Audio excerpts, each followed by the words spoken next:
অনেকেই বলে gear shift করার সময় বাইক থেকে ধাক্কা লাগে।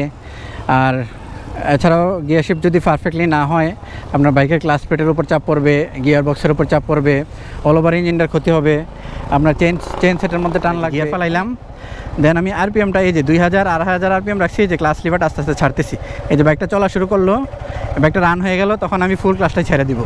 এই যে 1 নম্বর গিয়ার থেকে এভাবে আপনি শুরু করে বাইকটা চলা শুরু করবেন। দেন প্রত্যেকটা গিয়ারে আপনাকে র্যাপ ম্যাচ করে আপনাকে বাইকের গিয়ারটা শিফট করতে হবে। র্যাপ ম্যাচের মধ্যে 4টা নিয়ম পড়ে। একটা হলো আপনি যখন র্যাপ ম্যাচ করবেন থ্রোটল কমাই দিবেন, এই যে থ্রোটল কমাই দিবেন। দেন আর 2 নম্বর কাজ হলো আপনাকে ক্লাচ ধরতে হবে। 3 নম্বর কাজ হলো থ্রোটল কমাইলেন, ক্লাচ ধরলেন, তারপর গিয়ার আপ অথবা ডাউন কোনটা করবেন। গিয়ার আপ করলে আপ করবেন, ডাউন করলে ডাউন করবেন। দেন আপনি যখন আপ ডাউন করার পরে যখন ক্লাচটা যখন রিলিজ করবেন, ক্লাচ ধরে তো বসে থাকবেন না, ক্লাচটা যখন রিলিজ করবেন তখন ক্লাচটা রিলিজের মুহূর্তে থ্রোটলটা যে কমাইলেন তখন থ্রোটলটা সামান্য একটু বাড়াইবেন। এই সম্পূর্ণ প্রসেসটা 1 সেকেন্ডের মধ্যে করবেন।